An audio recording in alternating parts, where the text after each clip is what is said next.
Hello बच्चों, आज हम देखने वाले हैं कक्षा 10वीं की हिंदी पाठ 9 रीढ़ की हड्डी। इसके लेखक हैं जगदीश चंद्र माथुर। तो पहले इनका परिचय देख लेते हैं, फिर डिटेल में हम समझेंगे। ठीक है, जितने भी इसमें टफ वर्ड्स हैं सबका मीनिंग मैं आपको बताऊंगी ताकि आपको समझ में आए सब।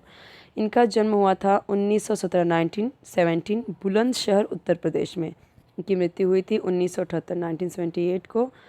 जगदीश चंद्र माथुर जी एक वरिष्ठ साहित्यकार और संस्कृति पुरुष थे। अब यहाँ पे हम देख सकते हैं वरिष्ठ क्यों बोला, क्योंकि 1917 में इनका जन्म हुआ था, तो काफ़ी वरिष्ठ साहित्यकार हैं ये। काफ़ी हम देखें तो अभी के जो कवि हैं लेखक हैं उनसे काफ़ी बड़े हैं, इसलिए इन्हें बोला गया वरिष्ठ साहित्यकार, सबसे बड़े। आपने आकाशवाणी में काम करते हुए हिंदी को लोकप्रिय बनाने में महत्वपूर्ण योगदान दिया। आपको पता ही है आकाशवाणी जो रेडियो का होता है, ठीक है, रेडियो में आकाशवाणी। आप प्रसिद्ध नाटककार के रूप में प्रतिष्ठित हैं। इनकी प्रमुख रचनाएं हैं, कृतियां हैं कोणार्क, पहला राजा, भोर का तारा, शारदिया आदि। ये सब इनकी रचनाएं हैं, मुख्य रचनाएं हैं। जो हम पढ़ने वाले हैं उसमें समझते हैं क्या लिखा हुआ है। प्रस्तुत एकांकी, ये क्या है, एकांकी है, ठीक है। एकांकी में जगदीश चंद्र माथुर ने स्त्री शिक्षा के महत्व को दिखाया है। समाज के दकियानूसी विचारों पर प्रहार करते हुए लेखक ने नारी सम्मान को महत्व प्रदान किया है। ठीक है, दकियानूसी यहाँ पे मतलब कि जो समाज की दकियानूसी, यहाँ यानी कि जो लोग ये करना चाहिए, ये नहीं करना चाहिए, ठीक है, लड़कियों को पढ़ाना नहीं चाहिए, ये सारी चीज़ें कि उनको पढ़ लिख के क्या होगा, वो तो घर का ही काम काज। तो दकियानूसी यानी कि जो ढोंग है, आडंबर है, उसको यहाँ पे उन्होंने दिखाया, उस पर प्रहार किया है। उनके विचारों पे, जो उनकी छोटी सोच होती है, उस पर इन्होंने प्रहार किया है और नारी सम्मान को महत्व प्रदान किया है इस रचना में। ठीक है, चलिए देखते हैं एक एक करके। देखिए, एक एकांकी है, मतलब नाटक से थोड़ा छोटा ही है, ठीक है। और देखते हैं पात्र कौन कौन है इसमें, मतलब कौन कौन से कैरेक्टर हैं। तो उमा एक सुशिक्षित युवती यानी कि पढ़ी लिखी लड़की है। राम स्वरूप उमा के पिता हैं। प्रेमा उमा की माता हैं। और शंकर कौन है, एक लड़का है जो कि उमा को देखने के लिए आता है। गोपाल प्रसाद ये शंकर का पिता है। और रतन कौन है, राम स्वरूप का नौकर यानी कि उमा के घर का नौकर है।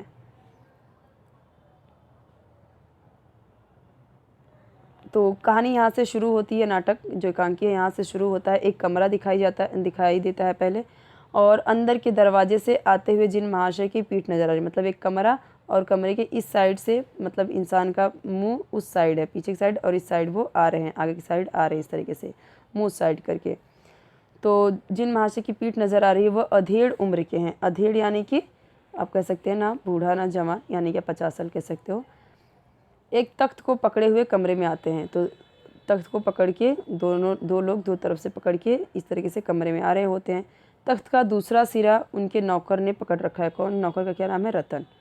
तो उसने भी पकड़ रखा है उसे, क्योंकि तख्त तो आपको पता है तख्त क्या होता है, लकड़ी का एक मोटा सा ऐसा बड़ा सा पार्टी होता है, ठीक है, जो कि जैसा बेड होता है वैसे ही होता है, लेकिन वो कैसा होता है कि वो काफ़ी भारी होता है। मतलब कि बेड कैसा होता है, आप ऐसे सर के साइड में रखने के लिए होता है, मतलब डिज़ाइन होती है। बट जो यहाँ पे तख्त होता है वो कैसे फ्लैट होता है, ऐसे जो मंच वगैरह पे इस तरीके से रखते हैं, ठीक है, मंच वगैरह सजाने के लिए उसको रखते हैं। तो राम स्वरूप बोलता है अपने नौकर को, अबे धीरे धीरे चल, अब तख्त को उधर मोड़ दे। उधर मतलब वो तख्त रखने के लिए बोलता है, उधर मोड़, उधर। तख्त के रखे जाने की आवाज़ आती है, क्योंकि ऑडियंस बैठी है, तो कैसे नाटक होता है वैसे सारी चीज़ें यहाँ पे दिखाई जा रही हैं, कैसे मूवी देखते हैं हम वैसे ही। तो रतन बोलता है, बिछा दे साहब। तो रामस्वरूप बोलता है जरा तेज आवाज़, मतलब थोड़ा सा चिल्लाते हुए, और क्या करेगा, परमात्मा के यहाँ अक्ल बंट रही थी तो तू देर से पहुँचा था क्या, बिछा दूँ साहब। और यह पसीना किस लिए बहाया है।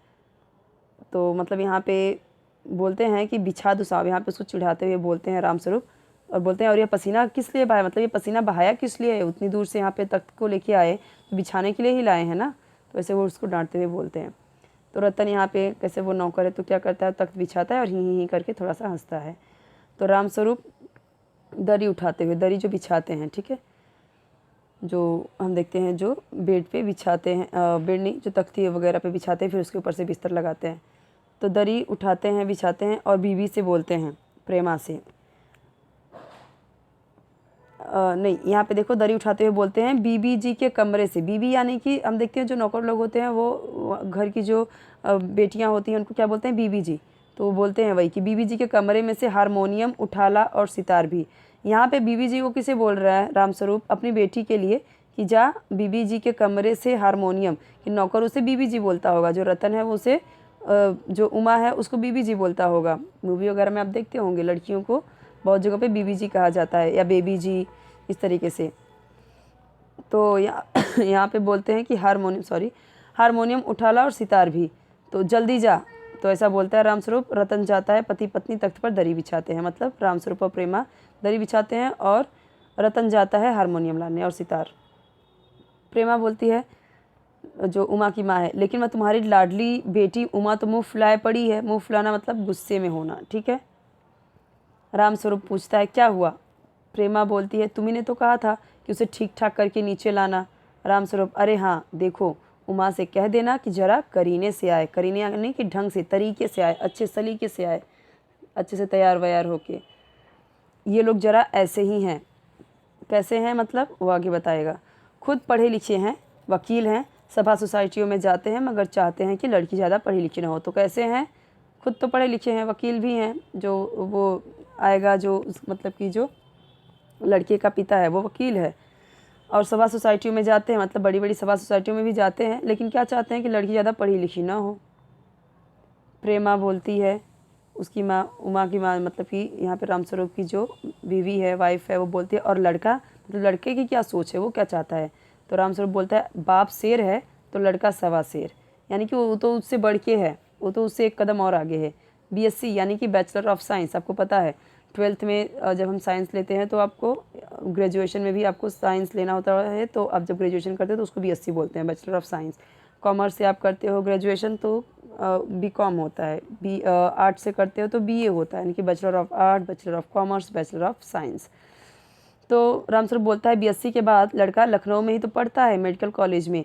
कहता है कि शादी का सवाल दूसरा है, पढ़ाई का दूसरा। क्या करूं, मजबूरी है। मतलब लड़का क्या बोलता है कि पढ़ाई लिखाई वो तो खुद कर रहा है, तो पढ़ाई लिखाई अपनी जगह पे, लेकिन शादी वगैरह की बात अलग है।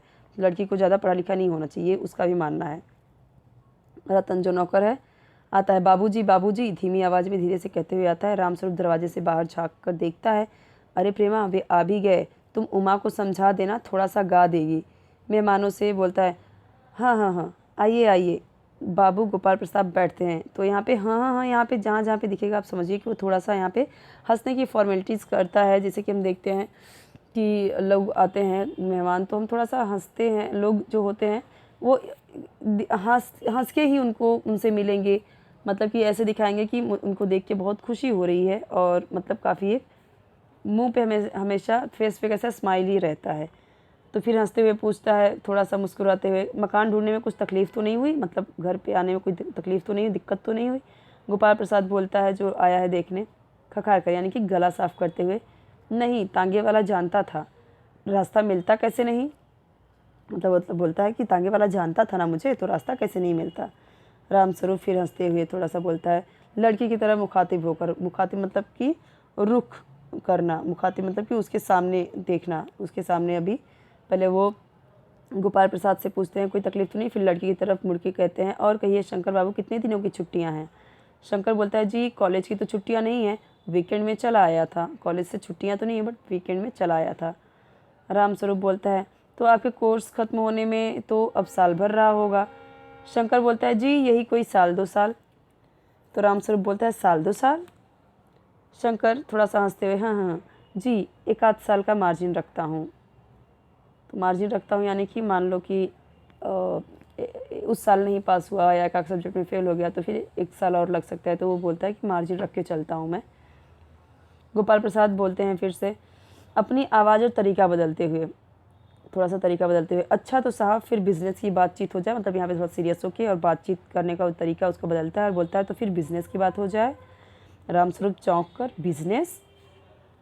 फिर समझते हुए, ओह अच्छा अच्छा, लेकिन ज़रा नाश्ता तो कर लीजिए। तो समझ जाता है किस बिज़नेस की बात कहते हैं, मतलब दहेज की बात, लेने देने की बात। तो गोपाल प्रसाद बोलता है, यह सब आप क्या तकल्लुफ़ करते हैं? तकल्लुफ़ मतलब क्या शिष्टाचार, क्या तकलीफ़ आप क्यों करते हैं? आप ये सारी फॉर्मेलिटी आप क्यों कर रहे हैं?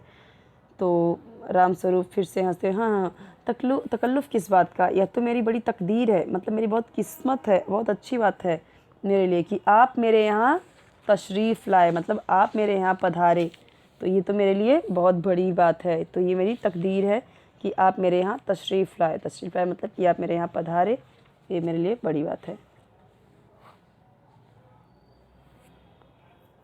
तो तशरीफ़ लाना का मतलब विराजना, कि आप मेरे घर पे विराजे, पधारे, वो सारी चीज़ें। फिर अंदर जाते हैं, राम स्वरूप इतना करके फिर अंदर जाते हैं चाय पानी की व्यवस्था करने। गोपाल प्रसाद अपने लड़के से बोलते हैं, क्योंकि वो अंदर चले जाते हैं तो यहाँ पे बोलता है वो, क्यों, क्या हुआ? शंकर, कुछ नहीं। तो गोपाल प्रसाद बोलता है, झुककर क्यों बैठते हो? ब्याह तय करने आए हो, कमर सीधी करके बैठो। तुम्हारे दोस्त सब ठीक ही कहते हैं कि शंकर की बैकबोन। इतना कहता ही है बीच में, तभी क्या होता है कि इतने में बाबू राम स्वरूप चाय की ट्रे लाकर मेज पर रख देते हैं। वो आ जाते हैं तो इतना कहते हुए वो रुक जाता है। गोपाल प्रसाद, आखिर आप माने नहीं। राम स्वरूप चाय प्याले में डालते हुए, चाय प्याले माने कि कप में डालते हुए फिर से हंसते हुए थोड़ा सा, आपको विलायती चाय पसंद है या हिंदुस्तानी? तो गोपाल प्रसाद बोलते, नहीं नहीं साहब, मुझे आधा दूध और आधी चाय दीजिए और ज़रा चीनी भी ज़्यादा डालिएगा। शंकर बोलता है थोड़ा सा गला साफ करते हुए वो भी, सुना है सरकार अब ज़्यादा चीनी लेने वालों पर टैक्स लगाएगी। खखार कर मतलब कैसे बात करते हो ऐसे बोलते हैं ना कि गला साफ करके अच्छे से आवाज़ निकले, और थोड़ा सा बात करने से पहले कुछ लोग ऐसे फॉर्मेलिटी करते हैं। गोपाल प्रसाद बोलता है चाय पीते हुए, सरकार जो चाहे सो कर ले, पर अगर आमदनी करनी है तो सरकार को बस एक ही टैक्स लगाना चाहिए। रामस्वरूप शंकर को प्याला पकड़ाते हुए, वह क्या? गोपाल प्रसाद बोलता है, खूबसूरती पर टैक्स। रामस्वरूप और शंकर हंस पड़ते हैं। क्या बोल रहा है? खूबसूरती पर टैक्स? ऐसा तो कोई टैक्स नहीं होता, पर यहाँ पे वो टॉन्ट मारता है, मतलब कि मजाक करता है यहाँ पे। तो बोलता है, मजाक नहीं साहब, यह ऐसा टैक्स है जनाब कि देने वाले चूं भी न करेंगे। चूं भी न करेंगे मतलब कुछ बोलेंगे तक नहीं। तो रामस्वरूप जोर से हंसते, वाह वाह, खूब सोचा आपने, वाकई आजकल खूबसूरती का सवाल भी बेढब हो गया, यानी कि निराला हो गया, अलग तरीके का ही हो गया है। हम लोगों के ज़माने में तो यह कभी उठता भी ना था, मतलब खूबसूरती की बात। तश्तरी गोपाल की तरफ बढ़ाते हैं, लीजिए। अब देखिए यहाँ पे क्यों बोलता है कि टैक्स अगर खूबसूरती पे दिया जाए, तो अगर कोई खूबसूरती पर टैक्स देगा तो वो सोचेगा कि हाँ, मैं ही इतना ज़्यादा खूबसूरत हूँ तभी तो मुझसे टैक्स लिया जा रहा है। और किसी को खूबसूरत कह दो तो वो तो कुछ बोलेगा क्या कि खूबसूरती पर टैक्स दे रहे हैं, वो तो खुश होगा कि भाई मुझे खूबसूरती पर टैक्स देना पड़ रहा है। मतलब ये उसके लिए बहुत बड़ी बात होगी कि हाँ, खूबसूरती पर टैक्स देना, मतलब कि कोई चू भी नहीं करेगा कि मैं इतना खूबसूरत हूँ तो टैक्स देना पड़ रहा है मुझे, वो उसके लिए बड़ी बात हो जाएगी। तो यहाँ पे रामस्वरूप शंकर की तरफ तश्तरी बढ़ाते हैं, गोपाल की तरफ बढ़ाते हैं, लीजिए। तो गोपाल प्रसाद समोसा उठाते हुए, कभी नहीं साहब, कभी नहीं। मतलब कि यहाँ पे जब रामस्वरूप बोलते हैं कि हमारे ज़माने में तो ऐसी कभी बात नहीं उठती थी, तो गोपाल प्रसाद बोलता है, कभी नहीं साहब, कभी नहीं। तो रामस्वरूप यहाँ पे शंकर की तरफ मुखातिब होकर, आपका क्या ख्याल है शंकर बाबू? तो शंकर बोलता है, किस मामले में? रामस्वरूप, यही कि शादी तय करने में खूबसूरती का हिस्सा कितना होना चाहिए। गोपाल प्रसाद शंकर को नहीं बोलने देता, बीच में ही खुद ही बोलने लगता है, यह बात दूसरी है बाबू रामस्वरूप, मैंने आपसे पहले भी कहा था, लड़की का खूबसूरत होना निहायत ज़रूरी है, मतलब कि कंपलसरी है, अत्यधिक ज़रूरी है, होना ही चाहिए खूबसूरत। और जायचा तो मिल ही गया होगा, जायचा मतलब जन्मपत्र, जो जन्म कुंडली होती है वो तो मिल ही गया होगा। रामस्वरूप बोलता है, जी जायचे का मिलना क्या मुश्किल बात है, ठाकुर जी के चरणों में रख दिया है, बस खुद ब खुद मिला हुआ समझिए। तो जायसे यानी जन्म कुंडली का मिलना क्या मुश्किल है, ठाकुर जी यानी भगवान की कृष्ण के चरणों में रख दिया है, बस समझिए कि मिला ही है कुंडली, भगवान के भरोसे। शंकर भी हंसता है, मगर गोपाल प्रसाद गंभीर हो जाते हैं। जो गोपाल प्रसाद शंकर के पिता हैं वो गंभीर हो जाते हैं, बोलते क्या है, लड़कियों को अधिक पढ़ने की ज़रूरत नहीं है, सिलाई पुराई कर लें बस, मतलब इतना ही काफ़ी है, पढ़ने लिखने की क्या ज़रूरत है। रामस्वरूप थोड़ा सा हंसते हैं, हाँ हाँ हाँ। मेज को एक तरफ सरका देते हैं, फिर अंदर के दरवाजे की तरफ मुँह कर जरा जोर से, अरे जरा पान भिजवा देना। उमा पान की तश्तरी अपने पिता को देती है। उस समय उसका चेहरा ऊपर को उठ जाता है और नाक पर रखा हुआ सुनहरी रिम वाला चश्मा दिखता है। बाप बेटे चौंक उठते हैं। सुनहरी रिम वाला मतलब फ्रेम, जो सुनहरा गोल्डन फ्रेम है उसका चश्मे का, वो दिखता है जैसे वो फेस को ऊपर करती है।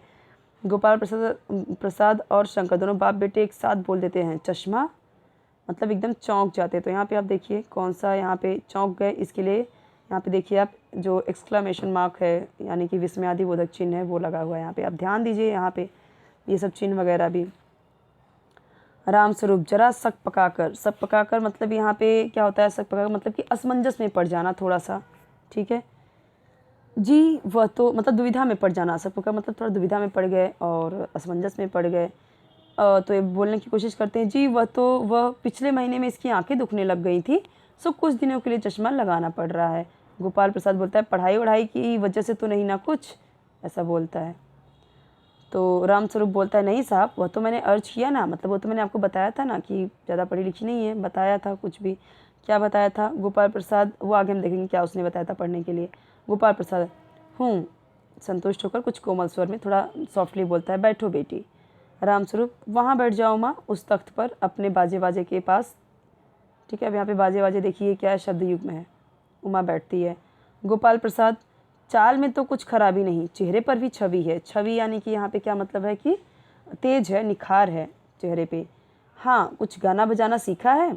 रामस्वरूप बोलते हैं, जी हाँ, सितार भी और बाजा भी। सुनाओ तो उमा एक आध गीत सितार के साथ। तो उमा यहाँ पे सितार पर मीरा का मशहूर भजन मेरे तो गिरधर गोपाल गाना शुरू कर देती है। उसकी आंखें शंकर की झेंपती सी आंखों में मिल जाती है और वह गाते गाते एक साथ रुक जाती है। झेंपती मतलब यहाँ पे शर्माती सी, यहाँ पे अर्थ है कि थोड़ा सा शर्माता रहता है, क्योंकि वो आती है लड़की, थोड़ा सा यहाँ पे शर्माता हुआ रहता है। रामस्वरूप, क्यों, क्या हुआ? गाने को पूरा करो उमा। गोपाल प्रसाद, नहीं नहीं साहब, काफ़ी है, आपकी लड़की अच्छा गाती है। उमा सितार रखकर अंदर जाने की ओर बढ़ती है, अंदर जाने को बढ़ती। गोपाल प्रसाद, अभी ठहरो बेटी। रामस्वरूप, थोड़ा और बैठी रहो उमा। तो उमा बैठ जाती फिर से। गोपाल प्रसाद उमा से, तो तुमने पेंटिंग वेंटिंग सीखी है? उमा चुप रहती है, कुछ बोलती नहीं है। रामस्वरूप, हाँ, वह तो मैं आपको बताना भूल ही गया। यह जो तस्वीर टंगी हुई है कुत्ते वाली, इसी ने बनाई है, और वह उस दीवार पर भी। गोपाल प्रसाद, यह तो बहुत अच्छा है। और सिलाई वगैरह? तो रामस्वरूप बोलता है, सिलाई तो सारे घर की इसी के जिम्मे रहती है, यहाँ तक कि मेरे कमीज़ें भी। हाँ, फिर हंसने यहाँ पे लगता है थोड़ा सा। गोपाल प्रसाद, ठीक, लेकिन हाँ बेटी, तुमने कुछ इनाम विनाम भी जीते हैं? इनाम विनाम मतलब इनाम विनाम, ये भी क्या शब्द यूँ इनाम के साथ गांव में लोग इस तरीके से यूज़ करते हैं। उमा फिर भी चुप। रामस्वरूप इशारे के लिए खांसते हैं, मतलब कि खांसने के लिए बोलो, लेकिन उमा चुप है, उसी तरह गर्दन झुकाए, मतलब सर झुका के वो बैठी है। गोपाल प्रसाद अधीर हो उठते हैं यहाँ पे। तो अधीर हो उठना मतलब कि एकदम से यहाँ पे अपना धैर्य खोने लगते हैं कि ये बोल क्यों नहीं रही है कुछ। ठीक है, और रामस्वरूप सक पकाते हैं, दुविधा में पड़ जाते हैं कि ये बोल क्यों नहीं रही। रामस्वरूप, जवाब दो माँ। गोपाल से, हाँ, जरा शर्माती है। इनाम तो इसने इतना बोलते हैं कि गोपाल प्रसाद बीच में ही बोल पड़ता है, जरा रूखी आवाज़ में, थोड़ा रूखी आवाज़ में बोलता है, यानी कि थोड़ा सा यहाँ पे सॉफ्टली नहीं बोलता है वो, यानी कि व्यवहार ही वो थोड़ा व्यवहार में कठोरता लाता है, थोड़ा कठोर स्वर में बोलता है। जरा इसे भी तो मुँह खोलना चाहिए। रामस्वरूप, उमा देखो आप क्या कह रहे हैं, जवाब दो ना, मतलब देखिए ये क्या बोल रहे हैं, कुछ जवाब दीजिए। तो उमा हल्की लेकिन मजबूत स्वर में, यहाँ पे वो हल्की सॉफ्टली बोलती है लेकिन एक मजबूत स्वर में बोलती है, क्या जवाब दूँ बाबूजी? जब कुर्सी मेज़ बिकती है तब दुकानदार कुर्सी मेज़ से कुछ नहीं पूछता, सिर्फ खरीदार को दिखला देता है, पसंद आ गई तो अच्छा है, वरना, इतना बोल के वो भी रुक जाती है। मतलब जब हम देखते हैं कुर्सी मेज़ जब बिकती है, तो जब खरीदार आते हैं लेने के लिए तो उनको पसंद आता है तो लेते हैं, नहीं आता तो नहीं लेते। यहाँ पे वो अपने आप को एक वस्तु की समान बता रही है कि जैसे कि उन लोगों को पसंद आएगी तो वो लोग लेंगे, मैं क्या बोलूँ, खरीद रहे हैं, बिजनेस कर रहे हैं, तो फिर इसमें मैं क्या बोलूँ, ऐसे उसको थोड़ा सा बुरा लग रहा है यहाँ पे, इसलिए बोलती है। रामस्वरूप चौंक कर खड़े हो जाते हैं, शॉक्ड हो जाते हैं और बोलने ऐसे बोलता है, उमा उमा। उमा बोलते हैं, अब मुझे कह लेने दीजिए बाबूजी। गोपाल प्रसाद ताव में आकर, मतलब थोड़ा गुस्से में आकर, बाबू रामस्वरूप, आपने मेरी इज्जत उतारने के लिए मुझे यहाँ बुलाया था? इज्जत उतारना मतलब बेइज्जत करना, इंसल्ट करना। उमा तेज आवाज़ में, जी हाँ, और हमारी बेइज्जती नहीं होती जो आप इतनी देर से नाप तौल कर रहे हैं।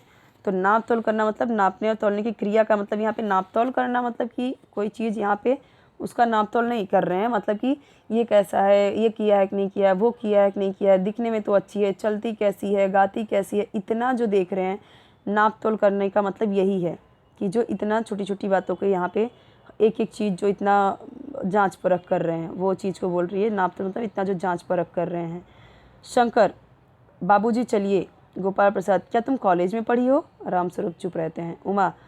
उमा बोलती है, रामस्वरूप चुप रहते, उसके पिता चुप रहते, बट वो बोलती है, जी हाँ, मैं कॉलेज में पढ़ी हूँ, मैंने बीए पास किया है, कोई पाप नहीं किया, कोई चोरी नहीं की, और ना ही आपके पुत्र की तरह लड़कियों के हॉस्टल में ताक झांक कर कायरता दिखाई है।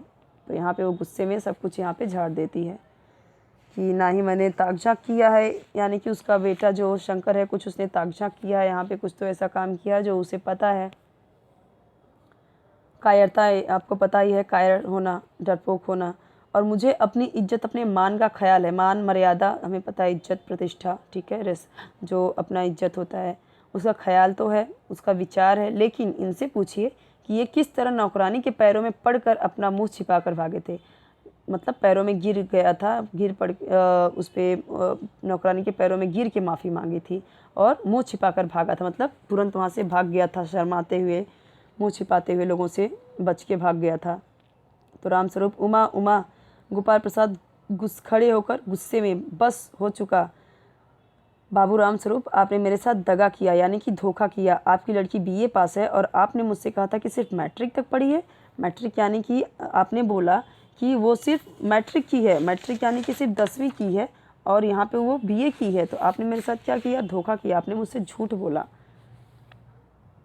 दरवाजे की ओर बढ़ती है तो उमा बोलती है, जी हाँ जाइए, ज़रूर चले जाइए, लेकिन घर जाकर जरा यह पता लगाइएगा कि आपके लाडले बेटे की रीढ़ की हड्डी भी है या नहीं, यानी बैकबोन। बैकबोन मतलब कि क्यों वो झुक के बैठता है, और हमें पता है बैकबोन की वजह से हम सीधे बैठ सकते हैं। बैकबोन ना हो, रीढ़ की हड्डी ना हो, तो हम कैसे इंसान को फोल्ड करके उसे छोटे से बॉक्स में भी भर सकते हैं, ठीक है।